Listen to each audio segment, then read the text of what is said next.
Hi everyone, in today's video we're discussing some things to consider for having a successful first week going back to school. I don't know about you, but for me it's always been quite a busy week. I'm going to share with you 7 of my top tips to make sure that the week turns out as smoothly as possible. Let me know any other tips or advice that you may have in the comments section down below. If you are new here, hello and welcome. I'm Sofia, a science teacher in a high school or a secondary school in London. And if you're coming back, I truly appreciate your support. Thank you. Let's begin. Be prepared. Prepare everything you need for your classes for that first week. Get your lesson PowerPoints and lesson resources done ahead of time, then go ahead and print them and get them ready so all you have to do is grab them or open the files at the start of your day. Removing this additional workload will not only put your mind at ease, but it will also allow you to start preparing for next week.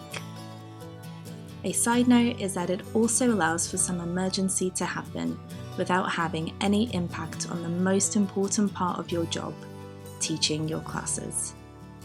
I would also add to make sure you have the little details prepared. Things like research of your class students done, or new exercise books, or being familiarised with your timetable or school responsibilities. Be organised.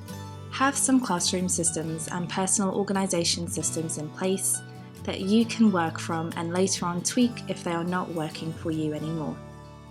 It will be easy to teach your students those systems, and it will also help you stay on top of everything you need to do without adding to your workload.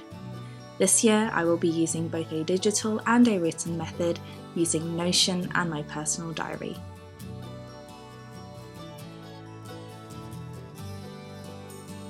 Don't overwork.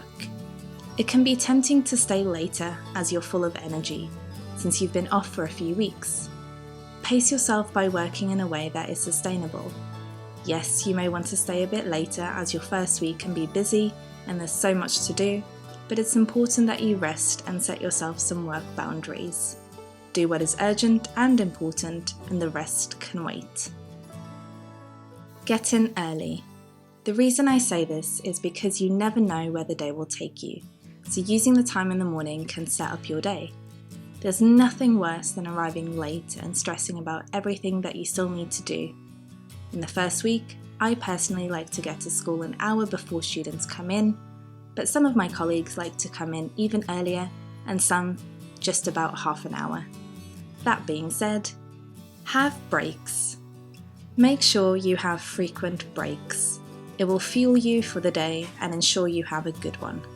Go to the toilet, get some fresh air, get a drink, have your lunch and some snacks. I personally like to keep a stash of snacks in my classroom and always bring in packed lunch that lives in the fridge of my staff room. That way I have emergency food for when I need it, but also need to pop to the staff room for my lunch, which gives me the opportunity to catch up with some colleagues and also makes me take a bit of a walk. Follow through.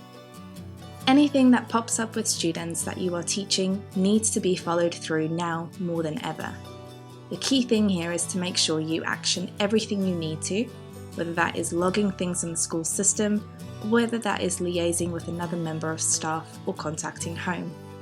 It's important that you do it, as the students will quickly realise that you do what you say.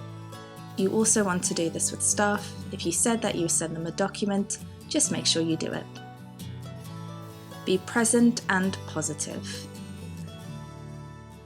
With the rush of the first week and so many things to juggle, it could just pass by you, so take notice of things. Be present and enjoy it. Stay positive and find the positive in every situation. This can really go a long way. And lastly, start building relationships. It's tricky to build relationships in the first week with students who are new to you. In fact, any good strong relationships take time. But know that there are little things that can kickstart it. A smile, a remark that you notice something, active listening to students, a little bit of banter, and sometimes even a favour can go a very long way. And that's it guys, I hope you have found this video useful. If you did, then click the subscribe button and give the video a thumbs up. It really does support my channel. I'd love to know who you are. Are you in teaching? Are you looking to be in teaching? Or are you actually training to be a teacher?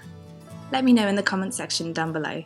Have a joyous and a beautiful day, and I will see you soon. Bye!